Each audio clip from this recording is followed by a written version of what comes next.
அளவற்ற அருளாளனும் நிகரற்ற அன்புடையோனுமாகிய அல்லாஹ்வின் பெயரால் ஓதுகிறேன். நீங்கள் எப்படி அல்லாஹ்வை நிராகரிப்பவர்களாக ஆகிவிட முடியும்?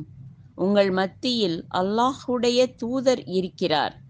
அவனுடைய வசனங்கள் உங்களுக்கு ஓதிக் காண்பிக்கப்படுகின்றன. ஆகவே எவர் அல்லாஹ்வை, அவனது மார்க்கத்தை பலமாக பற்றிக் கொள்கிறாரோ அவர் நிச்சயமாக நேரான பாதையில் செலுத்தப்பட்டு விட்டார். நம்பிக்கையாளர்களே, நீங்கள் அல்லாஹ்வை அவனுக்கு பயப்பட வேண்டிய முறைப்படி உண்மையாக பயப்படுங்கள். முற்றிலும் அவனுக்கு வழிபட்டவர்களாக முஸ்லிம்களாகவே தவிர நீங்கள் இறந்துவிட வேண்டாம்.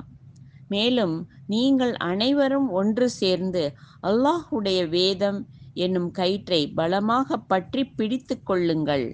உங்களுக்குள் தர்க்கித்து கொண்டு நீங்கள் பிரிந்துவிட வேண்டாம்.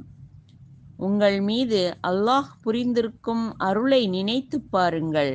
நீங்கள் ஒருவருக்கொருவர் எதிரிகளாக பிரிந்து இருந்த சமயத்தில் உங்கள் உள்ளங்களுக்குள் இஸ்லாமின் மூலம் அன்பை ஊட்டி ஒன்று சேர்த்தான். ஆகவே அல்லாஹ்வின் அருளால் நீங்கள் சகோதரர்களாகிவிட்டீர்கள். அதற்கு முன்னர் நீங்கள் நரக நெருப்பு கிடங்கிற்கு அருகில் இருந்தீர்கள். அதிலிருந்தும் அவன் உங்களை காப்பாற்றிக் கொண்டான், நீங்கள் நேர்வழி பெறுவதற்காக.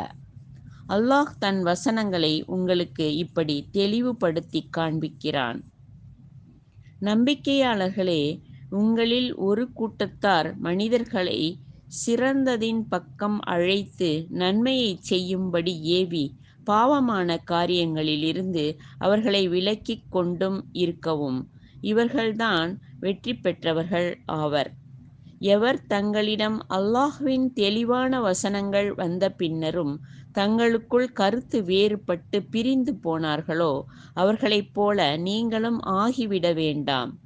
இவர்களுக்கே மறுமையில் மகத்தான வேதனையும் உண்டு. அந்நாளில் சில முகங்கள் மகிழ்ச்சியால் பிரகாசமுள்ள வெண்மையாகவும் சில முகங்கள் துக்கத்தால் கருத்து வாடியும் இருக்கும். எவர்களுடைய முகங்கள் கருத்து வாடி இருக்கின்றனவோ அவர்களை நோக்கி, நீங்கள் நம்பிக்கை கொண்ட பின் அதை நிராகரித்து விட்டீர்களா? ஆகவே உங்கள் நிராகரிப்பின் காரணமாக நரக வேதனையை சுவைத்து கொண்டு இருங்கள் என்று கூறப்படும். எவர்களுடைய முகங்கள் மகிழ்ச்சியால் பிரகாசமுள்ள வெண்மையாக இருக்கின்றனவோ அவர்களை நோக்கி, நீங்கள் அல்லாஹ்வின் அருளில் தங்கிவிடுங்கள் என்று கூறப்படும். அவர்கள் அதில் என்றென்றும் தங்கிவிடுவார்கள். நபியே, இவை அனைத்தும் அல்லாஹ்வுடைய வசனங்களாகும். அவற்றை உண்மையாகவே நாம் உமக்கு ஓதிக் காண்பிக்கிறோம். மேலும் அல்லாஹ் உலகத்தாருக்கு சிறிதளவும் அநியாயம் செய்ய நாடமாட்டான்.